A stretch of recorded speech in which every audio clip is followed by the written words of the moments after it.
নাহমাদুহু ওয়া নুসাল্লি আলা রাসূলিহিল কারীম আম্মা বা'দ ফাউযু বিল্লাহি মিনাশ শাইতানির রাজীম বিসমিল্লাহির রহমানির রহিম কুনতুম খায়রা উম্মাতিন উখরিজাত লিন-নাসি তা'মুরুনা বিল মা'রুফ ওয়া তানহাউনা আনিল মুনকার ওয়া তু'মিনুনা বিল্লাহ। আজ আলোচনার বিষয়বস্তু হলো সৎ কাজের আদেশ করা, অসৎ কাজের নিষেধ করা। আসলে সৎ কাজের আদেশ করা, অসৎ কাজের নিষেধ করাটা নবীদের কাজ। আমরা উম্মতে মুহাম্মাদি এই নবীওয়ালা কাজের দায়িত্ব পেয়েছি বলি আমরা সর্বশ্রেষ্ঠ উম্মাত। আলহামদুলিল্লাহ। আল্লাহ তাআলা সূরা আল ইমরানের 110 নম্বর আয়াতে বলেছেন, কুনতুম খায়রা উম্মাতিন, তোমরাই হলে সর্বশ্রেষ্ঠ উম্মাত, উখরিজাত লিন-নাস, মানব জাতির কল্যাণের জন্যই তোমাদেরকে সৃষ্টি করা হয়েছে। তা'মুরুনা বিল মা'রুফ ওয়া তানহাউনা আনিল মুনকার, তোমরা সৎ কাজের আদেশ করবে, অসৎ কাজের নিষেধ করবে। ওয়া তু'মিনুনা বিল্লাহ, আল্লাহর প্রতি বিশ্বাস রাখবে। প্রথমে জানা দরকার যে সৎ কাজের আদেশ করা, অসৎ কাজের নিষেধ করাটা খুবই গুরুত্বপূর্ণ দায়িত্ব।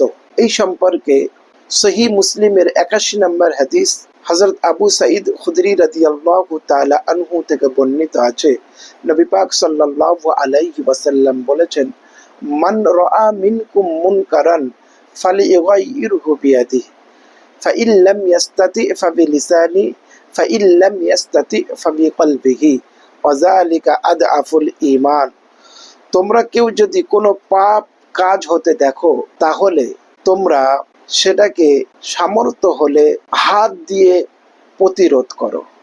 হাত দিয়ে প্রতিরোধ করার সামর্থ্য না থাকলে তোমরা জবান দিয়ে প্রতিবাদ করো।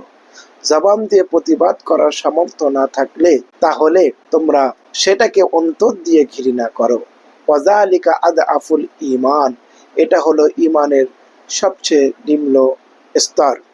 বেশিরভাগ দেখা যায় আমরা যারা গুনার কাজ, পাহিয়াতি কাজ থেকে আপ্রাণ বাঁচার চেষ্টা করি, কিন্তু আমাদের আশেপাশে অন্যরা পাপ কাজে লিপ্ত হচ্ছে। আমরা এটা ভাবি ওরা পাপ করছে, এর জন্য ওদেরই সাজা হবে।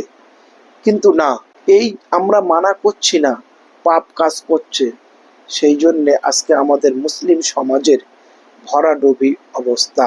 আল্লাহ রাব্বুল আলামিন আমাদের সকলকে পাপ কাজ থেকে বাঁচার তৌফিক দান করুন এবং আমরা পাপ কাজ করা দেখলেই সেটাকে নিষেধ করব, এই তৌফিক দান করুন। আমিন। ওয়া আখির দাওয়ানা আলহামদুলিল্লাহি রাব্বিল আলামিন।